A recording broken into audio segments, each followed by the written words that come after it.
And welcome back to my YouTube channel. So ಎಲ್ಲರೂ ಹೇಗಿದ್ದೀರಾ? ಎಲ್ಲರೂ ಚೆನ್ನಾಗಿದ್ದೀರಾ? ಹಾಗೆ ಹಬ್ಬನ ತುಂಬ ಚೆನ್ನಾಗಿ ಆಚರಿಸಿದ್ದೀರಾ ಅಂತ ಅನ್ಕೊತೀನಿ. ಹಾಗೆ ನಮ್ಮ ಮನೆಯಲ್ಲೂ ಕೂಡ ಹೇಗೆಲ್ಲ ಹಬ್ಬ ಆಚರಿಸಿದ್ವಿ ಅಂತ ನೋಡಿದ್ರಿ. ಸೊ ಇವಾಗ ನೆಕ್ಸ್ಟ್ ಡೇ ಹಬ್ಬ ಆದ ನೆಕ್ಸ್ಟ್ ಡೇಗೆ ನಾನು ವ್ಲಾಗ್ನ ಕಂಟಿನ್ಯೂ ಮಾಡ್ತಾ ಇದ್ದೀನಿ. ಇವಾಗ ತಿಂಡಿ ಮಾಡೋಣ ಅಂತ ಸುಮಾರು ತುಂಬ ಹೊತ್ತು ಹಾಗೆ ಸುಮ್ಮನೆ ಕೂತ್ಕೊಂಡ್ಬಿಟ್ಟಿದ್ದೆ. ಏನೂ ಕೆಲಸ ಇರಲಿಲ್ಲ. ಎಲ್ಲರೂ ಕೂಡ ಮಲ್ಕೊಂಡಿದ್ದಾರೆ. ಇನ್ನೂ 8:30 ಆಗಿದೆ. ಟೈಮ್ ಕೂಡ ಆಗಿರಲಿಲ್ಲ. ಸೊ ಬಿಸಿಲು ತುಂಬ ಬರ್ತಾ ಇದೆ. ಇವಾಗ ಜಸ್ಟ್ ಸ್ವಲ್ಪ ಕಾವು ಜಾಸ್ತಿ ಆಗ್ತಾ ಇದೆ. ಅದಕ್ಕೇ ರೊಟ್ಟಿ ಹಾಕ್ಬಿಡೋಣ ಅಂತ ಹೇಳಿ ಹಾಗೆ ನೆನೆದು ಒಬ್ಬಟ್ಟಿನ ಸಾರು ಇತ್ತಲ್ವ. ಸೊ ಒಬ್ಬಟ್ಟಿನ ಸಾರು ಜೊತೆಗೆ ಅಕ್ಕಿ ರೊಟ್ಟಿ ಮಾಡ್ಕೊಳ್ಳೋಣ ಅಂತ ಹೇಳಿಬಿಟ್ಟು ಇವಾಗ ಅಕ್ಕಿ ರೊಟ್ಟಿನ ಮಾಡ್ಕೊತಾ ಇದ್ದೀನಿ. ಸೊ ಬನ್ನಿ ಇವತ್ತಿನ ವ್ಲಾಗ್ನ ಸ್ಟಾರ್ಟ್ ಮಾಡೋಣ. ಹಾಗೆ ಹೊಸದಾಗಿ ನನ್ನ ವ್ಲಾಗ್ ನೋಡ್ತಾ ಇರೋರು ಪ್ಲೀಸ್ ಸಬ್ಸ್ಕ್ರೈಬ್ ಮಾಡಿಕೊಂಡು ನೋಡಿ ಅಂತ ಹೇಳ್ತಾ ಕೊನೆಯವರೆಗೂ ವ್ಲಾಗ್ ನೋಡಿ. ಇಷ್ಟ ಆದರೆ ಲೈಕ್ ಶೇರ್ ಕಮೆಂಟ್ ಮಾಡೋದನ್ನು ಮರಿಬೇಡಿ. ಸೊ ಬನ್ನಿ ಇವತ್ತಿನ ದಿನ ಹೇಗಿರುತ್ತೆ ನೋಡೋಣ. ಯುಗಾದಿಯಿಂದ ನನ್ನದೇ ಒಂದು ಟೈಮ್ ಟೇಬಲ್ನ ಮಾಡ್ಕೊಂಡ್ಬಿಟ್ಟಿದ್ದೀನಿ. ಸೊ ಬೆಳಗ್ಗೆ 5:30ಗೆ ಎದ್ದೇಳಬೇಕು. ಎದ್ದು ಮನೆ ಕೆಲಸಗಳನ್ನ ಮಾಡಿಕೊಂಡು ತಿಂಡಿಗೆ ರೆಡಿ ಮಾಡಿ ಹಾಗೆ ಸ್ವಲ್ಪ ಯೋಗ ಮಾಡಬೇಕು ಅಂತ ಅಂದ್ಕೊಂಡಿದ್ದೀನಿ. ಸೊ ಅದೇ ರೀತಿ ಇವಾಗ ನಡೀತಾ ಇದೆ. ಬೆಳಗ್ಗೆ ಎದ್ದು ಎಲ್ಲ ಕೆಲಸನೂ ಮುಗಿಸ್ಕೊಂಡ್ಮೇಲೆ ಅಫ್ಕೋರ್ಸ್ ಸ್ನಾನ ಮುಗಿಸ್ಕೋಬೇಕು ಅಂತ ಅನ್ನಿಸ್ತಾ ಇರುತ್ತೆ ಈ ಬೇಸಿಗೆ ಟೈಮ್ನಲ್ಲಿ. ಅದಕ್ಕೋಸ್ಕರ ಯೋಗ ಮುಗಿಸಿ ಆಮೇಲೆ ನಾವು ಸ್ನಾನ ಮಾಡೋದ್ರಿಂದ ಒಂಥರ ಫ್ರೆಶ್ನೆಸ್ ಸಿಗುತ್ತೆ. ಹಾಗೆ ಬಾಡಿ ಫುಲ್ ಆ್ಯಕ್ಟಿವ್ ಆಗಿರುತ್ತೆ. ಎಕ್ಸಸೈಸ್ ತುಂಬ ದಿವಸಗಳಿಂದ ಮಾಡದೇ ಇರೋ ಕಾರಣ ಸ್ಟಾರ್ಟ್ ಮಾಡಬೇಕು ಅಂತ ಹೇಳಿ ಇವತ್ತು ಸದ್ಯಕ್ಕೆ ಕೆಲಸಗಳೇ ಜಾಸ್ತಿ ಇತ್ತು. ಯಾಕಂದರೆ ನಿನ್ನೆ ಇನ್ನೂ ಹಬ್ಬ ಮುಗ್ದಿರೋದ್ರಿಂದ ಅದ್ರ ಕ್ಲೀನಿಂಗ್ ಎಲ್ಲ ಇತ್ತು. ಸೊ ಹಾಗಾಗಿ ಇವತ್ತು ಯೋಗ ಅಥವಾ ಎಕ್ಸಸೈಸ್ನ ಮಾಡೋದಕ್ಕಾಗಲಿಲ್ಲ. ಇನ್ನು ನೆಕ್ಸ್ಟ್ ಡೇಯಿಂದ ಅದನ್ನು ಸ್ಟಾರ್ಟ್ ಮಾಡ್ಕೊಂಡು ಹೋಗ್ತೀನಿ. ಮಾಮೂಲಿಯಾಗಿ ಏನು ಗೊತ್ತಾ, ಇವಾಗ 1-1.5 ತಿಂಗಳು ಮಗನಿಗೆ ರಜೆ ಇದೆ ಅಂತ ಹೇಳಿ ಆರಾಮಾಗಿ 7 ಗಂಟೆವರೆಗೂ ಮಲ್ಕೋಬೋದು. ಬಟ್ ಇನ್ನು ನೆಕ್ಸ್ಟು ಹಸು ಕರು ಹಾಕೋ ಥರ ಇದೆ. ಇನ್ನು ಒಂದು ತಿಂಗಳಂತ ಅಂದ್ಕೊತೀನಿ. ಅದಾದಮೇಲೆ ಮತ್ತೆ ಇನ್ನೊಂದು ತಿಂಗಳಿಗೆ ಮಗಂದು ಸ್ಕೂಲ್ ಸ್ಟಾರ್ಟ್ ಆಗುತ್ತೆ. ಸೊ ಮತ್ತೆ ನಾನು ಅದೇ ರೂಟೀನ್ಗೆ ಬರಬೇಕು. ಸೊ ಅದಕ್ಕೋಸ್ಕರ ಬೇಡ, ಇವಾಗಲಿಂದನೇ ಅದು ಹೇಗೆ ಕಂಟಿನ್ಯೂ ಆಗ್ತಾ ಹೋಯಿತು 1 ವರ್ಷ. ನನ್ನ ಮಗಂದು ಸ್ಕೂಲ್ ಸ್ಟಾರ್ಟ್ ಆದಾಗಲಿಂದ 5 ಗಂಟೆಗೆ ಎದ್ದೇಳೋದು, ಎಲ್ಲ ಕೆಲಸ ಮಾಡೋದು, ಅದೇ ರೀತಿ ಕಂಟಿನ್ಯೂ ಮಾಡೋಣ ಅಂತ ಹೇಳಿಬಿಟ್ಟು ಸೊ ಅದೇ ರೀತಿ ಕಂಟಿನ್ಯೂ ಮಾಡ್ತಾಯಿದ್ದೀನಿ. ಮಧ್ಯದಲ್ಲಿ ಅಫ್ಕೋರ್ಸ್ ಸ್ವಲ್ಪ ಸ್ಟ್ರೆಸ್ ಆದಂಗೆ ಆಗುತ್ತೆ. ನಿದ್ದೆ ಕಂಟ್ರೋಲ್ ಆದಾಗ, ಅಂದರೆ ನೈಟು ಸ್ವಲ್ಪ ಲೇಟಾಗಿ ಮಲ್ಕೊತಾ ಇದ್ದೀವಿ. ಏನಿಲ್ಲ ಅಂದರೂ ಒಂದು 10-10:30 ಅಂತೂ ಖಂಡಿತ ಆಗುತ್ತೆ. ಯಾಕೆ ಅಂತ ಗೊತ್ತಿಲ್ಲ, ಯಾವಾಗಲೂ ಅಷ್ಟೇ 10:30 ಕಡಿಮೆ ನಾವು ಮಲ್ಕೋತಾನೆ ಇಲ್ಲ. ಸೊ ಲೇಟ್ ನೈಟ್ ಮಲ್ಕೋದ್ರಿಂದ ಬೆಳಗ್ಗೆ ಒಂದು 6-6:30ವರೆಗೂ ಆದ್ರೂ ಮಲ್ಕೋಬೇಕು. ಇಲ್ಲ ಅಂತಂದರೆ ಸ್ವಲ್ಪ ಸ್ಟ್ರೆಸ್ ಆದಂಗೆ ಆಗುತ್ತೆ ಕಣ್ಗಳಿಗೆ. ಮೇಯ್ನಾಗಿ ನಾವು ತುಂಬಾ ಆರಾಮಾಗಿ ಇಟ್ಕೋಬೇಕು ಅಂತ ಅಂದರೆ ಮಧ್ಯದಲ್ಲಿ 1 ಅವರ್ ನಿದ್ದೆ ಮಾಡಲೇಬೇಕು. ಸೊ ಹಾಗೆಯೇ ಇವಾಗ ತಿಂಡಿವರೆಗೂ ಏನೆಲ್ಲ ಕೆಲಸ ಇತ್ತು ಅದನ್ನು ಮುಗಿಸ್ಕೊಂಡು ಫುಲ್ ಕ್ಲೀನಿಂಗ್ ಎಲ್ಲ ಮಾಡಿಕೊಂಡು ಆ ನಂತರ ನಾನು 1 ಅವರ್ ಮಲ್ಕೊತಾ ಇದ್ದೀನಿ. ಒಂದು 11-11:30 ಮಲ್ಕೊಂಡು 12:30 ಎದ್ಬಿಟ್ಟು ಇನ್ನು ಅಡುಗೆ ಮಾಡೋದ್ರ ಕಡೆ ಗಮನ ಕೊಡ್ತೀನಿ. ಇನ್ನು ಮಧ್ಯಾಹ್ನ 12-12:30 ಎದ್ದರೆ ನಾನು ಸಾಯಂಕಾಲದವರೆಗೂ ಫುಲ್ ಆ್ಯಕ್ಟಿವ್ ಆಗಿರ್ತೀನಿ. ಸೊ ನಾನು ಬ್ಲೌಸ್ ವರ್ಕ್ ಮಾಡ್ಕೊಳ್ಳೋದಿದೆ, ಬ್ಲೌಸ್ ಕಟ್ಟಿಂಗ್ ಮಾಡಿ ಹೊಲ್ಕೊಳ್ಳೋದಿದೆ. ಸೊ ಇದೆಲ್ಲವೂ ಕೂಡ ಇರೋದ್ರಿಂದ ಸೊ ನನಗೆ ಬೆಳಗ್ಗೆ ಟೈಮ್ ಏನು 1 ಗಂಟೆ ಮಲ್ಕೊತೀನಿ. ಸೊ ಅದರಿಂದ ನನಗೆ ಇಡೀ ದಿನ ಒಂಥರ ಫ್ರೆಶ್ನೆಸ್ ಸಿಗುತ್ತೆ. ಸೊ ಹಾಗಾಗಿ ನಿಮ್ಮ ಡೈಲಿ ರೂಟೀನ್ ಯಾವ ರೀತಿ ಇದೆ ಅಂತ ತಿಳಿಸಿ. ಇನ್ನು ಹಸು ಕರು ಹಾಕಿದ್ಮೇಲಂತೂ ಇನ್ನು ಫುಲ್ಲು ಎಲ್ಲ ಬದಲಾಗ್ಬಿಡುತ್ತೆ. ಯಾಕಂದರೆ ಹಸು ಹಾಲು ಕರೆಯೋದೆ ಒಂದು ಅರ್ಧ ಗಂಟೆ ಆಗುತ್ತೆ. ಅದಾದಮೇಲೆ ಅದ್ರದ್ದು ತಪ್ಪೆ ಎಲ್ಲ ತೆಗೆದು ಹಾಕೋದು. ಸೊ ಹಳ್ಳಿಗಳಲ್ಲಿ ಇದ್ದಿದ್ದೆ, ಹೊರಗಡೆ ಕೆಲಸ ಅಂತ ಬಂದಾಗ ನಾವು ಯಾವಾಗಲೂ ಎಕ್ಸಸೈಸ್ ಮೇಲೆ ಡಿಪೆಂಡ್ ಆಗೋದಕ್ಕಾಗಲ್ಲ. ಕೆಲವೊಂದು ಟೈಮು ಈ ಥರ ಆಗ್ತಾ ಇರುತ್ತೆ ವೇರಿಯೇಷನು.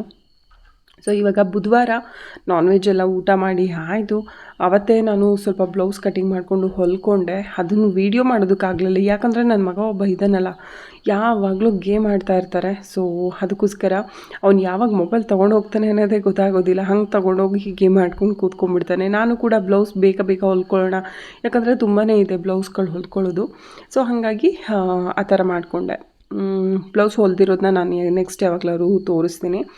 ಇವಾಗ ನೆಕ್ಸ್ಟ್ ಡೇ ಅಂದರೆ ಗುರುವಾರದ ವ್ಲಾಗನ್ನ ಕಂಟಿನ್ಯೂ ಮಾಡ್ತಾಯಿದ್ದೀನಿ. ಗುರುವಾರ ಬೆಳಗ್ಗೆ ಯೂಶ್ವಲಾಗಿ 5:30 ಎದ್ದು ಮನೆಯೆಲ್ಲನೂ ಕ್ಲೀನ್ ಮಾಡಿಕೊಂಡು ಮನೆ ಒರೆಸಿ ವಾರ ಮಾಡ್ತಾಯಿದ್ದೆ. ಆಂಟಿ ಕಾಲ್ ಮಾಡಿದ್ರು, ನಾವಿಲ್ಲಿ ಕಬ್ಳಿ ದೇವಸ್ಥಾನಕ್ಕೆ ಬಂದಿದ್ದೀವಿ, ಸೊ ಮನೆಗೆ ಬರ್ತಾಯಿದ್ದೀವಿ ಅಂತ ಹೇಳಿಬಿಟ್ಟು. ತುಂಬಾ ಖುಷಿ ಆಯಿತು. ನನಗೆ ಈ ಥರ ಯಾರಾದರೂ ನಮ್ಮ ಕಡೆಯವ್ರು ಬಂದಾಗಂತೂ ತುಂಬಾ ಖುಷಿ ಆಗುತ್ತೆ. ಸೊ ಯಾಕಂದರೆ ಇವರೆಲ್ಲ ಬರೋದು ತುಂಬ ಅಂದರೆ ತುಂಬಾ ಅಪರೂಪ, ಯಾರೂ ಕೂಡ ಬರೋದಿಲ್ಲ. ಸೊ ಹಾಗಾಗಿ ಬೇಜಾರಾಗುತ್ತೆ ನನಗೆ, ಯಾರೂ ಬರೋದಿಲ್ವಲ್ಲ ಅಂತ. ಫೈನಲಾಗಿ ನಮ್ಮ ಆಂಟಿ ಕಾಲ್ ಮಾಡಿ, ಸದ್ಯ ಇವ್ರು ತುಂಬ ಸರಿ ಬರ್ತಾ ಇರ್ತಾರೆ, ಬಟ್ ನಮ್ಮ ಮನೆಗೆ ಬರ್ತಿರ್ಲಿಲ್ಲ. ಈ ಸರಿ ಯಾವ ದೇವರು ವರ ಕೊಟ್ಟನೋ ಏನೋ, ಬರ್ತೀವಿ ಅಂತ ಅವರೇ ಕಾಲ್ ಮಾಡಿದ್ರು. ಇನ್ನೂ ನಾನು ತಿಂಡಿನೂ ಕೂಡ ರೆಡಿ ಮಾಡಿರಲಿಲ್ಲ. ಸೊ ಅವ್ರು ಬರ್ತಿದ್ದಾಗೆ ನಮ್ಮ ಆಂಟಿ ಎಷ್ಟು ಫಾಸ್ಟಾಗಿ ಕೆಲಸ ಮಾಡ್ತಾರೆ ಅಂದರೆ, ಸೊ ಸಿಕ್ಕಾಪಟ್ಟೆ ಫಾಸ್ಟಾಗಿ ಕೆಲಸ ಮಾಡ್ತಾರೆ. ಅಂದರೆ ನಮ್ಮ ಆಂಟಿದಿರು ಎಲ್ಲರೂ ಕೂಡ ತುಂಬಾ ಎಷ್ಟು ಗಡಿಬಿಡಿನಲ್ಲಿ, ಅಂದರೆ ಎಷ್ಟು ಬೇಗ ಬೇಗ ಕೆಲಸ ಮಾಡ್ತಾರೆ ಅಂತಂದರೆ, ಸೊ ನನಗೆ ಕೈ ಕಾಲೇ ಆಡಲಿಲ್ಲ. ಅವ್ರು ಬಂದಮೇಲೆ ಅವರೇ ಕಾಫಿ ಇಟ್ಟರು. ನಾನಿನ್ನೂ ಪೂಜೆ ಮಾಡ್ತಾಯಿದ್ದೆ. ಸೊ ಆಂಟಿ ಪೂಜೆ ಮಾಡಿಬಿಟ್ಟು ಬರ್ತೀನಿ ಅಂತ ಹೇಳಿ ಪೂಜೆ ಮಾಡಿ ಬರೋದ್ರೊಳಗೆ ಅವ್ರು ಆಲ್ರೆಡಿ ಕಾಫಿನೇ ಮಾಡಿಬಿಟ್ಟಿದ್ರು. ಅದಾದಮೇಲೆ ನಾನು ತಿಂಡಿ ಮಾಡ್ತೀನಿ ಅಂತ ಹೇಳಿಬಿಟ್ಟು ಎಲ್ಲರಿಗೂ ಕಾಫಿ ಕೊಟ್ಟೆ ನಾನೇ. ಸೊ ಅದಾದಮೇಲೆ ತಿಂಡಿ ಮಾಡ್ತೀನಿ ಅಂತ ಹೇಳಿ ಚಪಾತಿ ಹಿಟ್ಟನ್ನು ಮಿದ್ದಿಡ್ತಿದ್ದಾಗೆ ಆಂಟಿ ಕಾಯಿ ತುರಿದ್ರು. ಅದಾದಮೇಲೆ ಚಟ್ನಿ ಮಾಡ್ಕೊ ನೀನು, ನಾನು ಮತ್ತು ಇನ್ನೊಬ್ಬರು ಆಂಟಿ, ಅಂದರೆ ಅವರ ವಾರ್ಗಿತ್ತಿ ಬಂದಿರೋದು. ಸೊ ಅವರಿಬ್ಬರು ಸೇರಿಕೊಂಡು ಹೊತ್ಕೊಡ್ತೀವಿ, ನೀನು ಬೇಯಿಸು ಅಂತ ಹೇಳಿಬಿಟ್ಟು. ಅಯ್ಯೋ ನನಗಂತೂ ನಾನು ಆಂಟಿಗೆ ಹೇಳ್ತಾ ಇದ್ದೆ, ಆಂಟಿ ನೀವು ಸುಮ್ಮನಿರಿ, ನಮ್ಮ ಮನೆಗೆ ಎಷ್ಟು ವರ್ಷ ಆದಮೇಲೆ ಬಂದಿದ್ದೀರಾ, ಸೊ ನಾವು ಮಾಡ್ತೀವಿ, ನೀವು ಸುಮ್ಮನೆ ಕೂತ್ಕೊಳ್ಳಿ ಅಂತ ಹೇಳಿದ್ರು ಕೇಳಲಿಲ್ಲ. ಇಲ್ಲ ನಮಗೂ ಟೈಮ್ ಆಗುತ್ತೆಪ್ಪ, ಕೊಡು ನಾನು ಓದ್ಕೊಡ್ತೀವಿ, ನೀನು ಮಾಡ್ಕೊ ಅಂತ ಹೇಳಿಬಿಟ್ಟು. ಸೊ ಫಟಾಫಟ್ ಅಂತ ಆಗೋಯ್ತು. ಏನಿಲ್ಲ ಅಂದರೂ ಒಂದು ಅರ್ಧ ಗಂಟೆ ಒಳಗೆ ತಿಂಡಿನೇ ಆಗೋಯ್ತು. ಎಲ್ಲರಿಗೂ ತಿಂಡಿನ ಕೊಟ್ಟೆ. ಚಪಾತಿ ಚಟ್ನಿ ಮಾಡಿ, ಹಾಗೆ ತುಪ್ಪನೂ ಕೂಡ ಹಾಕಿ ಕೊಟ್ಟೆ. ಸೊ ಅರ್ಜೆಂಟಲ್ಲಿ ಚಟ್ನಿ ಬಿಟ್ಟರೆ ಬೇರೆ ಏನೂ ಮಾಡೋದಕ್ಕಾಗಲಿಲ್ಲ. ಆಂಟಿಗೆ ಹೇಳ್ತಾ ಇದ್ದೆ, ನೀವು ದೇವಸ್ಥಾನಕ್ಕೆ ಹೋಗೋದಕ್ಕೆ ಮುಂಚೆನೇ ನನಗೆ ಕಾಲ್ ಮಾಡ್ಬೋದಿತ್ತು ಅಂತ. ಸೊ ಅವರು ಪಾಪ ಅವ್ರ ಹಸುಗೆ ಹುಷಾರಿರಲಿಲ್ಲ ಅಂತ ಕಬ್ಳಿಗೆ ಬಂದಿದ್ರಂತೆ. ಸಡನ್ನಾಗಿ ಹಸು ಚೆನ್ನಾಗಿದೆ ಅಂತ ಗೊತ್ತಾದ ಮೇಲೆ ನಮ್ಮ ಮನೆ ಕಡೆಗೆ ಬಂದಿರೋದು. ಇಲ್ಲ ಅಂತಿದ್ದಿದ್ರೆ ಅವ್ರು ಹಾಗೆ ಹೊರಟೋಗ್ತಾಯಿದ್ರು. ಸೊ ಫೈನಲಾಗಿ ಬಂದಿದ್ದು ತುಂಬಾ ಖುಷಿ ಆಯಿತು. ಹಾಗೆಯೇ ಎಲ್ಲರೂ ಕೂಡ ತಿಂಡಿ ತಿಂದು ಅವರು ಕೂಡ ಹೊರಟರು. ಸೊ ನನಗೆ ಇನ್ನು ಯೂಶ್ವಲಾಗಿ ಬೆಳಗ್ಗೆ ಎದ್ದೇ ಎಲ್ಲ ಕೆಲಸ ಮಾಡ್ಕೊಳ್ಳೋದ್ರಿಂದ ಏನು ಕೆಲಸಗಳಿರಲಿಲ್ಲ.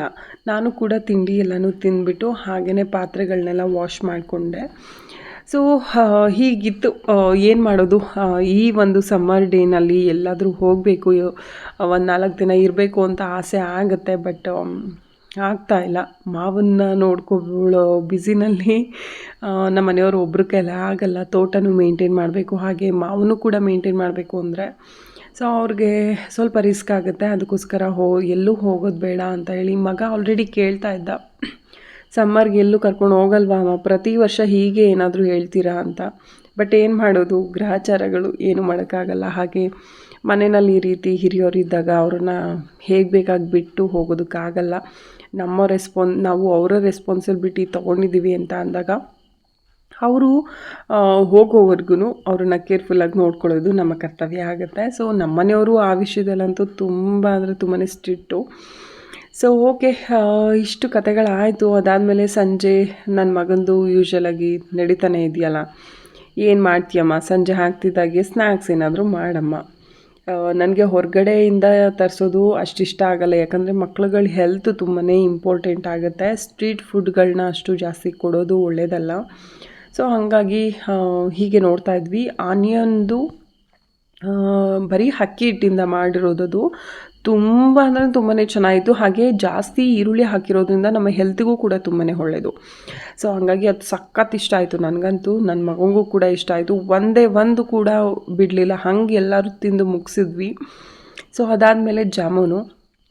ಸೊ ನೈಟು ಮಾಡಿಟ್ರೆ ಬೆಳಗ್ಗೆ ಎದ್ದು ತಿನ್ಬಹುದು, ತಣ್ಣಗಾಗಿರುತ್ತೆ ಅಂತ ಹೇಳಿ ಇವಾಗ ನೈಟು ಜಾಮೂನ ಮಾಡ್ಕೊತಾ ಇದ್ದೀನಿ. ಇನ್ನು ಊಟಕ್ಕೆ ಮಾಮೂಲಿ ಸಾಂಬಾರಿದೆ, ಅದಕ್ಕೆ ರೈಸ್ ಹಾಕ್ಕೊಂಡು ಎಲ್ಲರೂ ಕೂಡ ಊಟ ಮಾಡಿ, ವಡೆ ಇದ್ವಿ ಅಲ್ವಾ, ಸೊ ಜೊತೆಗೆ ನಂಚ್ಕೊಳ್ಳೋಕ್ಕೆ ವಡೆನೂ ಕೂಡ ಇತ್ತು. ಸೊ ಎಲ್ಲನೂ ಮುಗಿಸ್ಕೊಂಡ್ವಿ. ಹಬ್ಬಕ್ಕೆ ನನ್ನ ವಾರ್ಗಿತಿ ಹಾಗೆ ನಮ್ಮ ಭಾವ, ಅಂದರೆ ನಮ್ಮ ಯಜಮಾನರು ಅಣ್ಣ ಅದಕ್ಕೆ ಬಂದಿಲ್ವಾ ಅಂತ ಹೇಳಿ ನನಗೆ ಕಮೆಂಟ್ ಬಂದಿತ್ತು. ಸೊ ಅವರು ನಾವು ಡಿವೈಡ್ ಆಗಿದ್ದೀವಿ. ಸೊ ಹಾಗಾಗಿ ಅವರ ಒಂದು ಪೂಜೆನ ಅವ್ರು ಮಾಡ್ಕೊತಾರೆ, ನಮ್ಮ ಮನೆಯಲ್ಲಿ ನಾವು ಮಾಡ್ಕೊತೀವಿ. ಸೊ ಡಿವೈಡ್ ಆದಮೇಲೆ ಇದು ಎಲ್ಲರ ಮನೆಯಲ್ಲೂ ಇದ್ದಿದ್ದೆ ಅಲ್ವಾ, ಅವ್ರವ್ರಷ್ಟಕ್ಕೆ ಅವ್ರವ್ರದ್ದು ಜೀವನ ಆಗುತ್ತೆ. ಸೊ ಹಾಗಾಗಿ ಅವರು ನಮ್ಮ ಮನೆಗೆ ಯಾವುದಕ್ಕೂ ಬರೋದಿಲ್ಲ. ಸೊ ನಾವು ಕೂಡ ಅವ್ರ ಮನೆಯದಕ್ಕೆ ಯಾವುದಕ್ಕೂ ಹೋಗೋದಿಲ್ಲ. ಅದಕ್ಕೋಸ್ಕರ ನಾದಿದ್ದೀರು ಮಾತ್ರ ಬರ್ತಾರೆ. ಅವ್ರು ಬಂದು ಈ ಸರಿ ಇನ್ನೊಬ್ಬರು ಎರಡನೇವರು ನಮ್ಮ ಮನೆಯವರು ಎರಡನೇ ಅಕ್ಕನೂ ಕೂಡ ಅವ್ರ ಮನೆಯಲ್ಲಿ ಅವ್ರ ಅತ್ತೆ ಮಾವನಿಗೆ ಎಡೆ ಇಡ್ತಾ ಇದ್ದಾರೆ. ಅವರು ಈಗ 3 ವರ್ಷದ ಹಿಂದೆ ಎಕ್ಸ್ಪೈರ್ ಆದರು. ಸೊ ಹಾಗಾಗಿ ಅವರು ಕೂಡ ಎಡೆ ಇಡೋದ್ರಿಂದ ಅವರೊಬ್ಬರು ಮಿಸ್ ಆಗಿದ್ದಾರೆ. ಅವ್ರು ಬಂದರೆ 2 ಡೇಸ್ ಇರ್ತಾಯಿದ್ರು, ಎಲ್ಲರೂ ಕೂಡ ಬರ್ತಾಯಿದ್ರು. ಬಟ್ ಅವರು ಬರದೇ ಇರೋದ್ರಿಂದ ಇನ್ನೊಬ್ಬರು ಮೊದಲನೇ ನಾದಿನಿ ಅವ್ರ ಮನೆಗೆ ಹೋಗ್ತಾರೆ. ಇಲ್ಲೂ ಕೂಡ ಊಟ ಎಲ್ಲ ಮುಗಿಸ್ಕೊಂಡು ಅಲ್ಲಿಗೆ ಹೋದರು. ಇನ್ನು ನಾನ್ ವೆಜ್ಜಿಗೆ ಬರಲ್ಲ, ಇನ್ನೊಂದು ದಿನ ಯಾವತ್ತಾದರೂ ನಾನು ಅವರು ಇಬ್ಬರು ಸೇರ್ಕೊಂಡು ಬರ್ತೀವಿ ಅಂತ ಹೇಳಿದರು. ಹೆಣ್ಮಕ್ಳುಗಳು ಬರ್ತಾ ಇರ್ತಾರೆ ಹೋಗ್ತಾ ಇರ್ತಾರೆ, ಬಟ್ ನಾನು ಜಾಸ್ತಿ ವೀಡಿಯೋ ಮಾಡೋದಿಲ್ಲ ಅಷ್ಟೇ.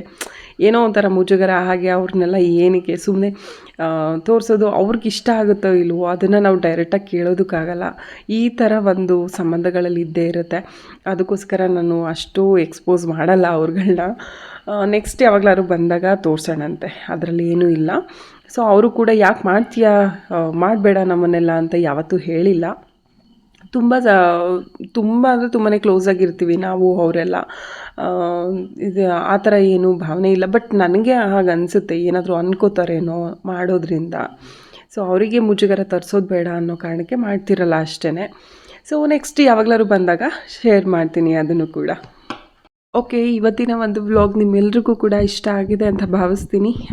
ಇನ್ನು ಯಾರೆಲ್ಲ ನನ್ನ ಚಾನಲ್ನ ಸಬ್ಸ್ಕ್ರೈಬ್ ಮಾಡ್ಕೊಂಡಿಲ್ಲ, ಪ್ಲೀಸ್ ಸಬ್ಸ್ಕ್ರೈಬ್ ಮಾಡ್ಕೊಳ್ಳಿ. ಇದೇ ರೀತಿ ದಿನನಿತ್ಯದ ವ್ಲಾಗ್ ಬರುತ್ತೆ. ಹಾಗೆ ಹೋಮ್ ಟೂರ್ ಕೇಳಿದ್ರಿ ಅಲ್ವಾ, ಅತಿ ಶೀಘ್ರದಲ್ಲೇ ಹೋಮ್ ಟೂರ್ನು ಕೂಡ ಮಾಡಿ ಹಾಕ್ತೀನಿ. ಮತ್ತು ಮುಂದಿನ ವ್ಲಾಗಲ್ಲಿ ಸಿಗ್ತೀನಿ. ಬಾಯ್.